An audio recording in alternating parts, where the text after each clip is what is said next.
ഓം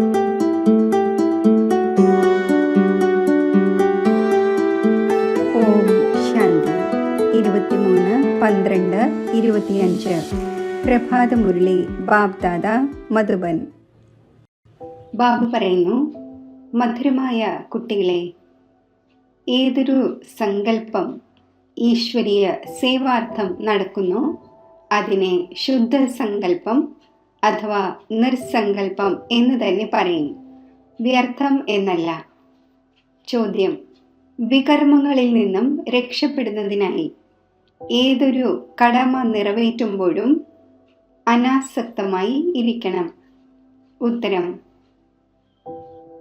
ബന്ധുമിത്രാദികളുടെ സേവനം ചെയ്തുകൊള്ളൂ, എന്നാൽ അലൗകിക ഈശ്വരീയ ദൃഷ്ടി വെച്ചുകൊണ്ട് ചെയ്യൂ. അവരിലേക്ക് മോഹത്തിൻ്റെ ചരട് പോകരുത്. അഥവാ ഏതെങ്കിലും വികാരി സംബന്ധത്തോട് സങ്കല്പമെങ്കിലും വരുന്നുവെങ്കിൽ അത് വികർമ്മമാകുന്നു. അതിനാൽ അനാസക്തമായി കടമകൾ നിറവേറ്റൂ. എത്ര സാധിക്കുമോ ദേഹി അഭിമാനിയായി ഇരിക്കാനുള്ള പുരുഷാർത്ഥം ചെയ്യൂ. ഓം ശാന്തി. ഇന്ന് കുട്ടികളായ നിങ്ങൾക്ക് സങ്കല്പം, വികൽപ്പം, നിർസങ്കല്പം അഥവാ കർമ്മം, അകർമ്മം, വികർമ്മം എന്നിവയെക്കുറിച്ച് മനസ്സിലാക്കിച്ചു തരുന്നു. ഏതുവരെ നിങ്ങൾ ഇവിടെ ഉണ്ടായിരിക്കുമോ അതുവരെയും നിങ്ങളുടെ സങ്കല്പം തീർച്ചയായും നടക്കും. സങ്കല്പം ധാരണ ചെയ്യാതെ ഒരു മനുഷ്യനും ഒരു ക്ഷണം പോലും ഇരിക്കുവാൻ സാധിക്കില്ല. ഇപ്പോൾ ഈ സങ്കല്പങ്ങൾ ഇവിടെയും നടക്കും, സത്യയുഗത്തിലും നടക്കും, അജ്ഞാന കാലത്തിലും നടക്കുന്നു. പക്ഷേ ജ്ഞാനത്തിൽ വരുമ്പോൾ സങ്കല്പം സങ്കല്പമല്ല. കാരണം നിങ്ങൾ പരമാത്മാവിൻ്റെ സേവനാർത്ഥം നിമിത്തമായിരിക്കുന്നു. അപ്പോൾ ഏതൊരു സങ്കല്പമാണോ യജ്ഞാർത്ഥം നടക്കുന്നത് ആ സങ്കല്പം സങ്കല്പമല്ല, അത് നിർസങ്കല്പം തന്നെയാണ്. ബാക്കി ഏതെല്ലാം ആവശ്യമില്ലാത്ത സങ്കല്പം നടക്കുന്നു, അതായത് കലിയുഗി ലോകത്തെ പ്രതിയും കലിയുഗി ബന്ധുമിത്രാദികളെ പ്രതിയും നടക്കുന്നു, അവയെ വികൽപ്പം എന്ന് പറയുന്നു. അതിലൂടെ തന്നെയാണ് വികർമ്മം ഉണ്ടാകുന്നത്. വികർമ്മങ്ങളിലൂടെ ദുഃഖം പ്രാപ്തമാകുന്നു. ബാക്കി ഏതൊരു സങ്കല്പമാണോ യജ്ഞത്തെ പ്രതി അഥവാ ഈശ്വരീയ സേവനത്തെ പ്രതി നടക്കുന്നത് അത് നിർസങ്കല്പമായി. ശുദ്ധ സങ്കല്പം സർവീസിനെ പ്രതി നടക്കട്ടെ. നോക്കൂ, ബാബ ഇവിടെ ഇരിക്കുന്നു കുട്ടികളായ നിങ്ങളെ പരിപാലിക്കുന്നതിനായി, അവരുടെ സേവനം ചെയ്യുന്നതിനായി. മാതാപിതാക്കളുടെ സങ്കല്പം തീർച്ചയായും നടക്കുന്നു. എന്നാൽ ഈ സങ്കല്പം സങ്കല്പമല്ല, ഇതിലൂടെ വികർമ്മമുണ്ടാകുന്നില്ല. എന്നാൽ അഥവാ ഏതെങ്കിലും വികാരി സംബന്ധത്തെ പ്രതി സങ്കല്പം നടക്കുന്നുവെങ്കിൽ അത് തീർച്ചയായും വികർമ്മം തന്നെയാകുന്നു. ബാബ കുട്ടികളായ നിങ്ങളോട് പറയുന്നു, ബന്ധുമിത്രാദികളുടെ സേവനം ചെയ്തുകൊള്ളൂ, എന്നാൽ അലൗകിക ഈശ്വരീയ ദൃഷ്ടിയോടെ ആയിരിക്കണം. ആ മോഹത്തിൻ്റെ ചരട്, അതായത് ബന്ധം വരാൻ പാടില്ല. അനാസക്തമായി തൻ്റെ കടമകൾ പാലിക്കേണ്ടതാണ്. എന്നാൽ ആർക്കാണോ ഇവിടെ ആയിരിക്കുമ്പോഴും കർമ്മ സംബന്ധത്തിലായിരിക്കുമ്പോഴും അവയെ മുറിക്കുവാൻ സാധിക്കാത്തത്, എങ്കിൽ പോലും അവർ പരമാത്മാവിനെ ഉപേക്ഷിക്കുവാൻ പാടില്ല. കൈ പിടിച്ചിട്ടുണ്ടാകുമെങ്കിൽ എന്തെങ്കിലുമൊക്കെ പദവി പ്രാപ്തമാക്കും. ഇപ്പോഴാകട്ടെ തന്നിൽ ഏതൊരു വികാരമാണോ ഉള്ളത് എന്നത് ഓരോരുത്തർക്കും സ്വയം അറിയാം. അഥവാ ആരിലെങ്കിലും ഒരു വികാരമെങ്കിലും ഉണ്ടെങ്കിൽ അവർ തീർച്ചയായും ദേഹാഭിമാനിയായി. ആരിലാണോ വികാരങ്ങളില്ലാത്തത് അവർ ദേഹി അഭിമാനിയായി. ആരില്ലെങ്കിലും ഏതെങ്കിലും വികാരമുണ്ട് എങ്കിൽ അവർ ശിക്ഷകൾ തീർച്ചയായും അനുഭവിക്കും. ആരാണോ വികാരരഹിതമായിരിക്കുന്നത് അവർ ശിക്ഷകളിൽ നിന്നും മുക്തമാകും. നോക്കൂ, ചില കുട്ടികളുണ്ട്, അവരിൽ കാമവുമില്ല, ക്രോധവുമില്ല, ലോഭവുമില്ല, മോഹവുമില്ല. അവർക്ക് സർവീസ് വളരെ നന്നായി ചെയ്യുവാൻ സാധിക്കും. ഇപ്പോൾ അവരുടേത് വളരെയധികം വിജ്ഞാനമയ അവസ്ഥയാണ്. അതാകട്ടെ നിങ്ങൾ ഏവരും വോട്ട് നൽകും. ഇനി ഇത് ഞാൻ എങ്ങനെ അറിയുന്നുവോ അതുപോലെ കുട്ടികളായ നിങ്ങളും അറിയുന്നുണ്ട്. നല്ലതിനെ എല്ലാവരും നല്ലതെന്ന് പറയും. ആരിലാണോ എന്തെങ്കിലും കുറവുകളുള്ളത് അവർക്ക് എല്ലാവരും ആ വോട്ടായിരിക്കും നൽകുക. ഇപ്പോൾ ഈ നിശ്ചയം ഉണ്ടാക്കണം. ആരിൽ ഏതെങ്കിലും വികാരങ്ങളുണ്ടോ അവർക്ക് സർവീസ് ചെയ്യുവാൻ സാധിക്കുന്നില്ല. ആരാണോ വികാര പ്രൂഫായത് അവർക്ക് സർവീസ് ചെയ്ത് മറ്റുള്ളവരെയും തനിക്ക് സമാനമാക്കുവാൻ സാധിക്കും. അതിനാൽ വികാരങ്ങളുടെ മേൽ പൂർണ്ണ ജയം ആവശ്യമാണ്. വികൽപ്പങ്ങളുടെ മേൽ പൂർണ്ണ ജയം ആവശ്യമാണ്. ഈശ്വരാർത്ഥമുള്ള സങ്കല്പത്തെ നിർസങ്കല്പമായി കണക്കാക്കും. വാസ്തവത്തിൽ നിർസങ്കല്പ അവസ്ഥ എന്ന് പറയുന്നത് സങ്കല്പമേ നടക്കാത്തത്, സുഖദുഃഖങ്ങളിൽ നിന്നും വേറിട്ടതും ആയതിനെയാണ്. അതാണെങ്കിൽ അന്തിമത്തിൽ എപ്പോഴാണോ നിങ്ങൾ കണക്കുകൾ സമാപ്തമാക്കി പോകുന്നത് അവിടെ സുഖദുഃഖങ്ങളിൽ നിന്നും വേറിട്ട അവസ്ഥയിൽ ആയിരിക്കും. അപ്പോഴാണ് ഒരു സങ്കല്പവും നടക്കാത്തത്. ആ സമയം കർമ്മവും അകർമ്മവും രണ്ടിൽ നിന്നും ഉപരിയായി അകർമ്മി അവസ്ഥയിൽ ഇരിക്കുന്നു. ഇവിടെ നിങ്ങൾക്ക് സങ്കല്പം തീർച്ചയായും നടക്കും. കാരണം നിങ്ങൾ മുഴുവൻ ലോകത്തെയും ശുദ്ധമാക്കുന്നതിന് വേണ്ടി നിമിത്തമായിരിക്കുന്നു. അപ്പോൾ അതിനു വേണ്ടി നിങ്ങളുടെ ശുദ്ധ സങ്കല്പങ്ങൾ തീർച്ചയായും നടക്കും. സത്യയുഗത്തിൽ ശുദ്ധ സങ്കല്പം നടക്കുന്നത് കാരണം സങ്കല്പമല്ല. കർമ്മം ചെയ്യുമ്പോഴും കർമ്മബന്ധനമുണ്ടാകുന്നില്ല. മനസ്സിലായോ? ഇപ്പോൾ കർമ്മം അകർമ്മം വികർമ്മങ്ങളുടെ ഗതിയെ ബാബയ്ക്ക് തന്നെയാണ് മനസ്സിലാക്കിച്ചു തരുവാൻ സാധിക്കുന്നത്. ആ ഒന്ന് വികർമ്മങ്ങളിൽ നിന്നും മോചിപ്പിക്കുന്നവനാണ്.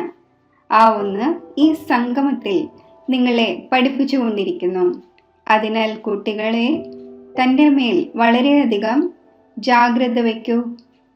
തൻ്റെ കണക്കുകളെയും നോക്കിക്കൊണ്ടിരിക്കൂ. ഇവിടെ നിങ്ങൾ വന്നിരിക്കുന്നത് കണക്കുകൾ സമാപ്തമാക്കുവാനാണ്. ഇവിടെ വന്നിട്ടും കണക്കുകൾ ഉണ്ടാക്കിക്കൊണ്ടിരിക്കുക എന്നത് പാടില്ല. എങ്കിൽ ശിക്ഷകൾ അനുഭവിക്കേണ്ടി വരും.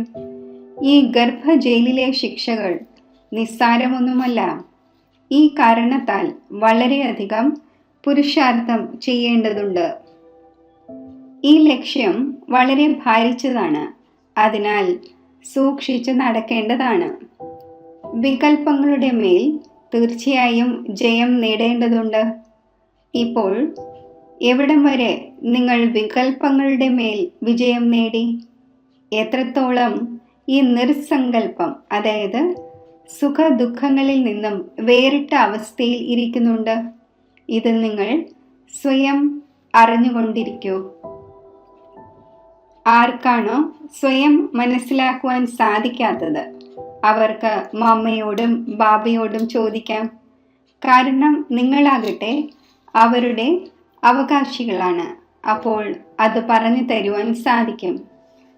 നിർസങ്കല്പ അവസ്ഥയിൽ ഇരിക്കുന്നതിലൂടെ നിങ്ങൾക്ക് തൻ്റേതെന്ന് മാത്രമല്ല ഏതൊരു വികാരിയുടെയും വികർമ്മങ്ങളെ അമർത്തുവാൻ സാധിക്കും. ഏതൊരു കാമിയായ പുരുഷനും നിങ്ങളുടെ മുന്നിൽ വന്നാൽ അയാൾക്ക് വികാരി സങ്കല്പം നടക്കുകയില്ല. ആരെങ്കിലും ദേവതമാരുടെ മുന്നിൽ പോകുമ്പോൾ അതിനു മുന്നിൽ അവർ ശാന്തമായി പോകുന്നു.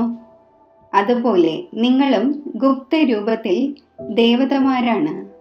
നിങ്ങളുടെ മുന്നിലും ആരുടെയും വികാരി സങ്കല്പം നടക്കുക സാധ്യമല്ല.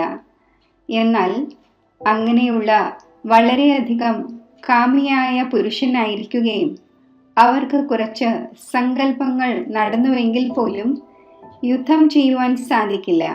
അഥവാ നിങ്ങൾ യോഗയുക്തമായി നിൽക്കുകയാണെങ്കിൽ മാത്രം. നോക്കൂ കുട്ടികളെ, നിങ്ങൾ ഇവിടെ വന്നിരിക്കുന്നത് പരമാത്മാവിന് വികാരങ്ങളുടെ ആഹൂതി നൽകുവാനാണ്.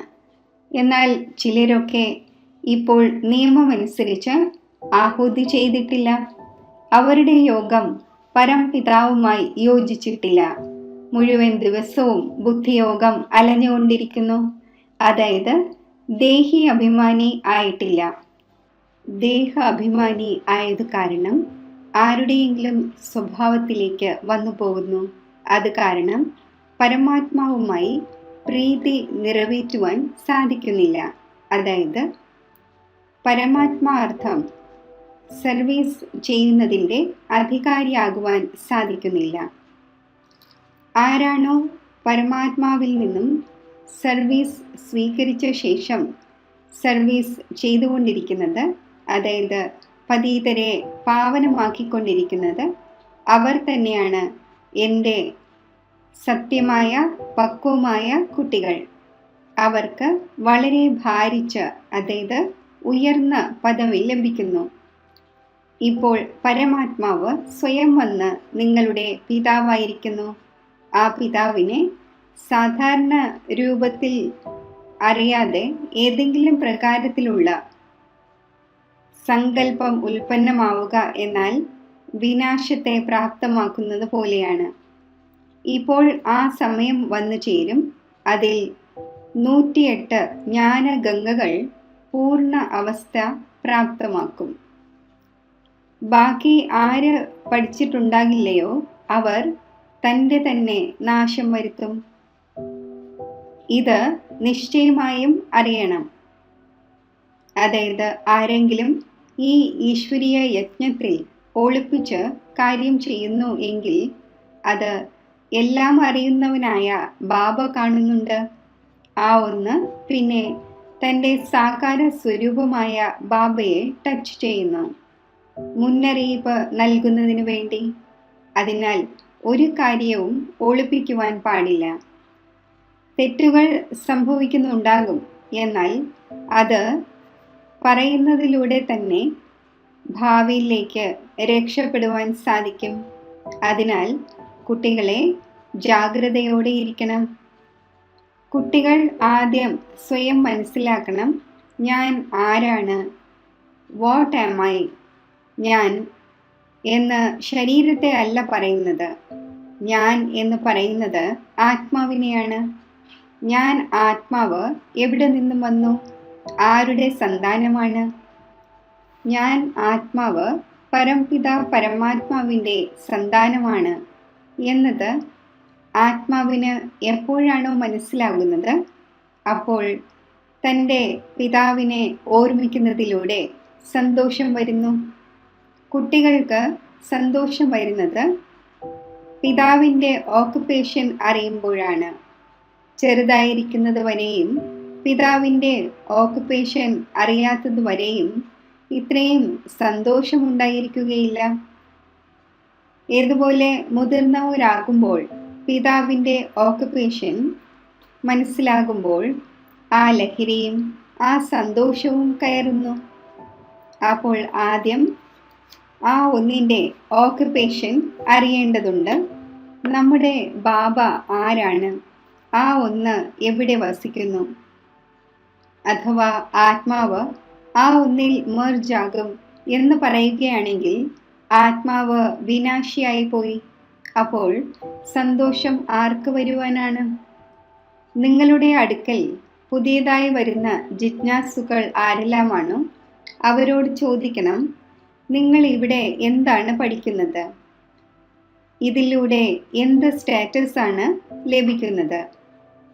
ആ കോളേജിലാണെങ്കിൽ പഠിക്കുന്നവർ പറഞ്ഞു തരും, നമ്മൾ ഡോക്ടറായിക്കൊണ്ടിരിക്കുന്നു, എൻജിനീയർ ആയിക്കൊണ്ടിരിക്കുന്നു. അപ്പോൾ ഇവർ തീർച്ചയായും പഠിച്ചുകൊണ്ടിരിക്കുന്നു എന്ന് അവരിൽ വിശ്വാസം വയ്ക്കുമല്ലോ.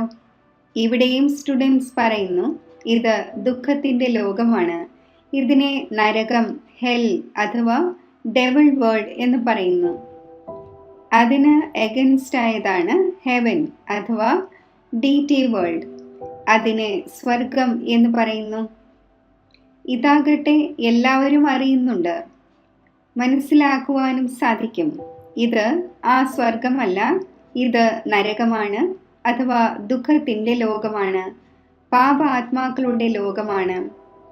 അതിനാലാണ് നമ്മളെ പുണ്യത്തിൻ്റെ ലോകത്തിലേക്ക് കൊണ്ടുപോകൂ എന്ന് ആ ഒന്നിനോട് വിളിക്കുന്നത്. അപ്പോൾ പഠിച്ചുകൊണ്ടിരിക്കുന്ന ഈ കുട്ടികൾ അറിയുന്നുണ്ട്, നമ്മളെ ബാബ ആ പുണ്യത്തിൻ്റെ ലോകത്തിലേക്ക് കൊണ്ടുപോയിക്കൊണ്ടിരിക്കുന്നു. അപ്പോൾ ആരാണോ പുതിയതായി വരുന്ന സ്റ്റുഡൻസ്, അവർ കുട്ടികളോട് ചോദിക്കേണ്ടതാണ്, കുട്ടികളിൽ നിന്നും പഠിക്കേണ്ടതാണ്. അവർക്ക് തൻ്റെ ടീച്ചറിൻ്റെ അഥവാ പിതാവിൻ്റെ ഓക്കുപേഷൻ പറഞ്ഞു തരാൻ സാധിക്കും. ബാബ ഇരുന്ന് സ്വയം തൻ്റെ പ്രശംസ ചെയ്യുകയില്ല. ടീച്ചർ തൻ്റെ മഹിമ സ്വയം കേൾപ്പിക്കുമോ? അതാകട്ടെ സ്റ്റുഡൻസ് ആണ് കേൾപ്പിക്കുന്നത്, ഇത് ഇങ്ങനെയുള്ള ടീച്ചറാണ് എന്ന്. അപ്പോൾ സ്റ്റുഡൻസ് ഷോസ് മാസ്റ്റർ എന്ന് പറയുന്നു. കുട്ടികളായ നിങ്ങൾ ഇത്രയും കോഴ്സ് പഠിച്ചു വന്നു. നിങ്ങളുടെ ജോലിയാണ് പുതിയവർക്ക് ഇരുന്ന് മനസ്സിലാക്കിച്ചു കൊടുക്കണം. അല്ലാതെ ടീച്ചർ BAയും MAയും പഠിപ്പിച്ചുകൊണ്ടിരിക്കുകയും അവരിരുന്ന് പുതിയ സ്റ്റുഡൻസിനെ ABC പഠിപ്പിക്കുകയും ചെയ്യുമോ? ചില സ്റ്റുഡൻസ് നല്ല സമർത്ഥരായിരിക്കുന്നു. അവർ മറ്റുള്ളവരെയും പഠിപ്പിക്കുന്നു. അതിൽ മാതാ ഗുരു പ്രശസ്തമാണ്. ഇതാണ് ഡീറ്റി ധർമ്മത്തിൻ്റെ ആദ്യത്തെ മാതാവ്. ഈ ഒന്നിനെ ജഗദംബ എന്ന് പറയുന്നു. മാതാവിന് വളരെയധികം മഹിമയുണ്ട്. ബംഗാളിൽ കാളി, ദുർഗ, സരസ്വതി, ലക്ഷ്മി ഈ 4 ദേവിമാരുടെ വളരെയധികം പൂജ ചെയ്യുന്നു. ഇപ്പോൾ ആ 4ൻ്റെയും ഓക്കുപേഷൻ അറിയേണ്ടത് ആവശ്യമാണ്. ഏതുപോലെ ലക്ഷ്മി ഗോഡസ് ഓഫ് വെൽത്ത് ആണ്. ലക്ഷ്മി ഇവിടെ തന്നെയാണ് രാജ്യം ഭരിച്ച ശേഷം പോയത്. ബാക്കി കാളി, ദുർഗ തുടങ്ങി ഇവയെല്ലാം തന്നെ ഈ ഒന്നിനുണ്ടായിരിക്കുന്ന പേരുകളാണ്. അഥവാ 4 മാതാക്കളാണ് ഉണ്ടായിരുന്നത് എങ്കിൽ അവരുടെ 4 പതികളും ഉണ്ടായിരിക്കേണ്ടതാണ്. ഇപ്പോൾ ലക്ഷ്മിയുടേതാണെങ്കിൽ നാരായണനാകുന്ന പതി പ്രസിദ്ധമാണ്. കാളിയുടെ പതി ആരാണ്? മുന്നിലുള്ളവർ പറഞ്ഞു ശങ്കർ. എന്നാൽ ശങ്കറിനെ പാർവതിയുടെ പതിയായാണ് പറയുന്നത്. പാർവതി കാളിയൊന്നുമല്ല. വളരെ പേരുണ്ട് കാളിയെ പൂജിക്കുന്നു, മാതാവിനെ ഓർമ്മിക്കുന്നു. എന്നാൽ പിതാവിനെ കുറിച്ച് അറിയില്ല. കാളിക്ക് ഒന്നുകിൽ പതി ഉണ്ടാകേണ്ടതാണ്, അല്ലെങ്കിൽ പിതാവ് ഉണ്ടാകേണ്ടതാണ്. എന്നാൽ ഇത് ആർക്കും തന്നെ അറിയില്ല. നിങ്ങൾ മനസ്സിലാക്കിച്ചു കൊടുക്കണം, ലോകം ഇത് ഒന്നേ ഉള്ളൂ. അത് ഒരു സമയത്ത് ദുഃഖത്തിൻ്റെ ലോകവും അഥവാ നരകം ആകുന്നു. അത് തന്നെ പിന്നീട് സത്യയുഗത്തിൽ ബഹിഷ്ത് അഥവാ സ്വർഗമാകുന്നു. ലക്ഷ്മി നാരായണനും ഇതേ സൃഷ്ടിയിൽ തന്നെ സത്യയുഗത്തിൻ്റെ സമയത്ത് രാജ്യം ഭരിച്ചിരുന്നു. അല്ലാതെ സൂക്ഷ്മമായി ലക്ഷ്മി നാരായണനുള്ള വൈകുണ്ഠമൊന്നും സൂക്ഷ്മത്തിലില്ല. അവരുടെ ചിത്രങ്ങൾ ഇവിടെ തന്നെയാണുള്ളത്. അപ്പോൾ തീർച്ചയായും ഇവിടെ തന്നെയാണ് രാജ്യം ഭരിച്ചിട്ട് പോയത്. കളി മുഴുവൻ ഈ കോർപ്പറിയൽ വേൾഡിൽ നടക്കുന്നു, അതായത് സാകാരി ലോകത്തിൽ നടക്കുന്നു. ഹിസ്റ്ററിയും ജോഗ്രഫിയും ഈ കോർപ്പറിയൽ വേൾഡിൻ്റേതാണ്. സൂക്ഷ്മവതനത്തിൽ ഏതെങ്കിലും ഹിസ്റ്ററിയോ ജോഗ്രഫിയോ ഉണ്ടായിരിക്കുന്നില്ല. എന്നാൽ എല്ലാ കാര്യങ്ങളും ഉപേക്ഷിച്ച് നിങ്ങൾ പുതിയ ജിജ്ഞാസുക്കൾക്ക് ആദ്യം അൽഫിനെ കുറിച്ച് പഠിപ്പിച്ചു കൊടുക്കണം. പിന്നെയാണ് ബേ, അതായത് ചക്രവർത്തി പദത്തെക്കുറിച്ച് മനസ്സിലാക്കിച്ചു കൊടുക്കേണ്ടത്. അൽഫ് ആണ് ഗോഡ്, ആ ഒന്ന് സുപ്രീം സോളാണ്. ഏതുവരെ ഇത് പൂർണ്ണമായി മനസ്സിലാക്കുന്നില്ല, അതുവരെയും പരംപിതാവിനോട് ആ സ്നേഹം ഉണരുന്നില്ല, ആ സന്തോഷം വരുന്നില്ല. കാരണം ആദ്യം ബാബയെ അറിയണം. അപ്പോഴാണ് ആ ഒന്നിൻ്റെ ഓക്കുപേഷനും അറിഞ്ഞ് സന്തോഷത്തിൽ വരുന്നത്. അപ്പോൾ ഈ ആദ്യത്തെ കാര്യത്തെ മനസ്സിലാക്കുന്നതിൽ സന്തോഷമുണ്ട്. ഗോഡ് ആകട്ടെ എവർ ഹാപ്പിയാണ്, ആനന്ദ സ്വരൂപമാണ്. നമ്മൾ ആ ഒന്നിൻ്റെ കുട്ടികളാണ്. അപ്പോൾ എന്തുകൊണ്ട് ആ സന്തോഷം വന്നുകൂടാ? ആ ഉൾപുളകം എന്തുകൊണ്ടുണ്ടാകുന്നില്ല? I am son of God, I am ever happy, master God. ആ സന്തോഷം വരുന്നില്ല എങ്കിൽ സ്വയം സൺ, അതായത് കുട്ടിയായി മനസ്സിലാക്കുന്നില്ല എന്ന് സിദ്ധമാകുന്നു. God is ever happy but I am not happy. അതായത് ഈശ്വരൻ സദാ സന്തുഷ്ടമാണ്, പക്ഷേ ഞാൻ സന്തുഷ്ടമല്ല. കാരണം ഫാദറിനെ അറിയുന്നില്ല. കാര്യമാകട്ടെ സഹജമാണ്. ചിലർക്കാണെങ്കിൽ ഈ ജ്ഞാനം കേൾക്കുന്നതിന് പകരം ശാന്തിയാണ് നല്ലതായി തോന്നുന്നത്. കാരണം ജ്ഞാനം എടുക്കുവാൻ പോലും സാധിക്കാത്ത വളരെ പേരുണ്ട്. ഇത്രത്തോളം സമയം എവിടെയുണ്ട്? ഈ അൽഫിനെയെങ്കിലും, അതായത് ബാബയെയെങ്കിലും അറിഞ്ഞ് സൈലൻസിൽ ഇരിക്കുമെങ്കിൽ അതും നല്ലത് തന്നെ. ഏതുപോലെ സന്യാസിമാരും പർവ്വതങ്ങളിലെ ഗുഹകളിൽ പോയി പരമാത്മാവിൻ്റെ ഓർമ്മയിലിരിക്കുന്നു, അതേപോലെ പരംപിത പരമാത്മാവിൻ്റെ ആ സുപ്രീം ലൈറ്റിൻ്റെ ഓർമ്മയിലിരിക്കണം. എങ്കിലും നല്ലതാണ്. ആ ഒന്നിൻ്റെ ഓർമ്മയിലൂടെ സന്യാസിമാർക്കും നിർവികാരിയാകുവാൻ സാധിക്കുന്നു. പക്ഷേ വീട്ടിലിരുന്നു കൊണ്ട് ഓർമ്മിക്കുവാൻ സാധിക്കുന്നില്ല. അവിടെയാണെങ്കിൽ കുട്ടികളിൽ മോഹം ഉണ്ടായിക്കൊണ്ടിരിക്കും. അതിനാൽ സന്യസിക്കുന്നു. ഹോളിയായി മാറുമ്പോൾ അതിൽ സുഖം ഉണ്ടായിരിക്കുന്നുവല്ലോ. സന്യാസി ഏറ്റവും നല്ലതാണ്. ആദിദേവനും സന്യാസിയായല്ലോ. മുന്നിൽ ആ ഒന്നിൻ്റെ, അതായത് ആദിദേവന്റെ ക്ഷേത്രം നിൽക്കുന്നു. അവിടെ തപസ് ചെയ്തുകൊണ്ടിരിക്കുന്നു. ഗീതയിലും പറയുന്നു, ദേഹത്തിൻ്റെ സർവധർമ്മങ്ങളും സന്യസിക്കൂ. അവർ സന്യസിക്കുമ്പോൾ മഹാത്മാവായി മാറുന്നു. ഗൃഹസ്ഥിയെ മഹാത്മാവെന്ന് പറയുന്നത് നിയമവിരുദ്ധമാണ്. നിങ്ങളെ ആകട്ടെ പരമാത്മാവ് വന്ന് സന്യാസം ചെയ്യിച്ചിരിക്കുന്നു. സന്യാസം ചെയ്യുന്നത് തന്നെ സുഖത്തിനു വേണ്ടിയാണ്. മഹാത്മാവ് ഒരിക്കലും ദുഃഖിയാകുന്നില്ല. രാജാക്കന്മാരും സന്യസിക്കുന്നു. അപ്പോൾ കിരീടവും മറ്റും വലിച്ചെറിയുന്നു. ഏതുപോലെയാണോ ഗോപീചന്ദ് സന്യസിച്ചത്, അപ്പോൾ തീർച്ചയായും ഇതിൽ സുഖമുണ്ട്. ശരി, മധുരമധുരമായ സിഖിലതെ കുട്ടികൾക്ക് മാതാവും പിതാവുമായ ബാബ്ദാദയുടെ സ്നേഹസ്മരണകൾ. Good morning. ആത്മീയ പിതാവിൻ്റെ ആത്മീയ കുട്ടികൾക്ക് നമസ്തേ. ധാരണയ്ക്കുള്ള മുഖ്യസാരം: യാതൊരു തലകീഴായ കർമ്മവും ഒളിപ്പിച്ചു ചെയ്യരുത്. ബാബ്ദാദയിൽ നിന്നും ഒരു കാര്യവും ഒളിപ്പിക്കുവാൻ പാടില്ല. വളരെ വളരെ ജാഗ്രതയോടെ ഇരിക്കണം. Student shows master. എന്തു പഠിച്ചുവോ അത് മറ്റുള്ളവരെ പഠിപ്പിക്കണം. എവർ ഹാപ്പി ഗോഡിൻ്റെ കുട്ടികളാണ്. ഈ സ്മൃതിയിലൂടെ അപാര സന്തോഷത്തിലിരിക്കണം. വരദാനം: വികാരങ്ങളാകുന്ന സർപ്പത്തെയും ശയ്യയാക്കി മാറ്റുന്ന വിഷ്ണുവിന് സമാനം സദാ വിജയിയും നിശ്ചിന്തവുമായി ഭവിക്കട്ടെ. വിഷ്ണുവിൻ്റെ ഏതൊരു ശേഷശയ്യ കാണിക്കുന്നുവോ ഇത് വിജയിയായ നിങ്ങൾ കുട്ടികളുടെ സഹജയോഗി ജീവിതത്തിൻ്റെ സ്മാരകമാണ്. സഹജയോഗത്തിലൂടെ വികാരങ്ങളുടെ സർപ്പം പോലും അധീനമാകുന്നു.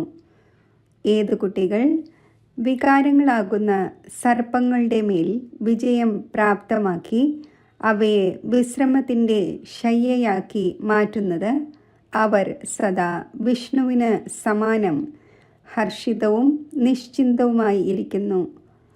അപ്പോൾ സദാ ഈ ചിത്രം തൻ്റെ മുന്നിൽ കാണൂ. വികാരങ്ങളെ അധീനമാക്കിയ അധികാരിയാണ്. ആത്മാവ് സദാ വിശ്രമത്തിൻ്റെ സ്ഥിതിയിൽ നിശ്ചിന്തമാണ്. സ്ലോഗൻ: ബാലകൻ്റെയും അധികാരിയുടെയും ബാലൻസിലൂടെ പ്ലാനിനെ പ്രാക്ടിക്കലിൽ കൊണ്ടുവരൂ. അവ്യക്ത സൂചന: ഇപ്പോൾ സമ്പന്നവും കർമാതീതവും ആകുന്നതിൻ്റെ ഈണം മുഴക്കൂ. തൻ്റെ ഓരോ കർമ്മേന്ദ്രിയത്തിൻ്റെ ശക്തിക്കും സൂചന കൊടുക്കുകയാണെങ്കിൽ സൂചനയിലൂടെ തന്നെ ആഗ്രഹിക്കുന്നത് പോലെ തന്നെ ചലിപ്പിക്കുവാൻ സാധിക്കണം. ഇപ്രകാരം കർമ്മേന്ദ്രിയ ജീത്താകൂ. അപ്പോൾ പിന്നെ പ്രകൃതി ജീത്തായി കർമാതീത സ്ഥിതിയുടെ ആസനധാരിയും വിശ്വരാജ്യ അധികാരിയും ആകും. ഓരോ കർമ്മേന്ദ്രിയവും ശരി പ്രഭോ ശരി പ്രഭോ എന്ന് പറഞ്ഞുകൊണ്ട് പ്രവർത്തിക്കണം. രാജ്യാധികാരികളായ താങ്കളെ സദാ സ്വാഗതം, അതായത് അഭിവാദ്യം ചെയ്തുകൊണ്ടേയിരിക്കണം. അപ്പോൾ കർമാതീതം ആകുവാൻ സാധിക്കും. ഓം ശാന്തി.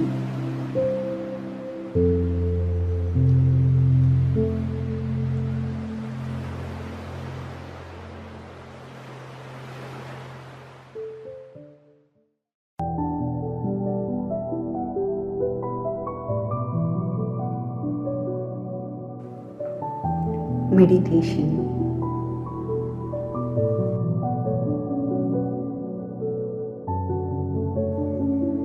ബാഹ്യ സങ്കല്പങ്ങളിൽ നിന്നും മനസ്സിനെ വേർപെടുത്തി വ്യർത്ഥ വികൽപ്പങ്ങളെ സ്പർശിക്കാതെ എൻ്റെ ദിവ്യ സ്വരൂപത്തിൽ മനസ്സിനെ കേന്ദ്രീകരിക്കുന്നു.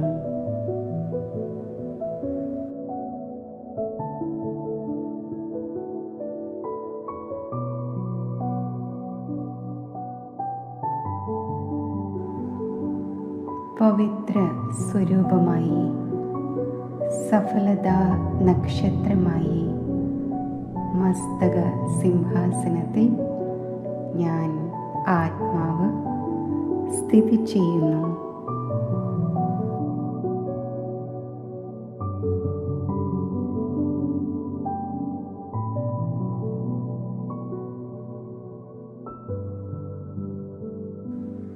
ആത്മജ്യോതിയിൽ നിന്നും പവിത്രതയുടെ പ്രകാശരശ്മികൾ നാനാ ദിശകളിലേക്കും വ്യാപിക്കുന്നു.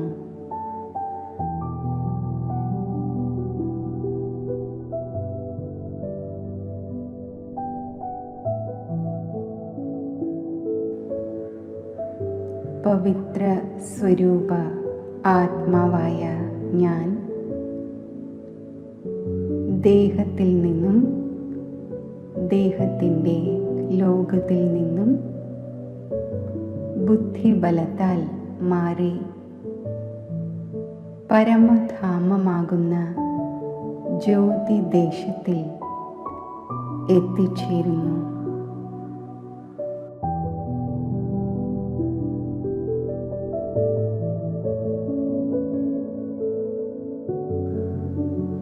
ഈ ജ്യോതിദേശത്തിൽ പവിത്രതയുടെ സാഗരമായ ശിവപരമാത്മാവിൻ്റെ സമീപത്ത് സർവമംഗളകാരിയായ ഒന്നിൻ്റെ മാത്രം ഓർമ്മയിൽ ഏകാഗ്രമാകുന്നു.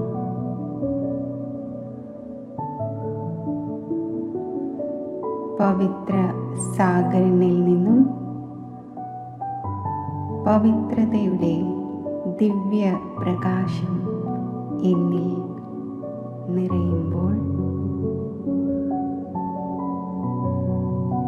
ആത്മസ്വരൂപത്തിൻ്റെ അതിശുദ്ധവും അതിനിർമ്മലവും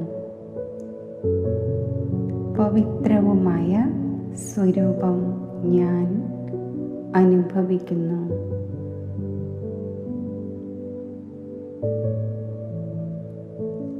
എൻ്റെ സർവശ്രേഷ്ഠവും പവിത്രവുമായ അനാദി സ്വരൂപത്തെ അനുഭവിച്ചറിഞ്ഞതിൻ്റെ ധന്യതയിൽ ഞാൻ സ്ഥിതി ചെയ്യുന്നു.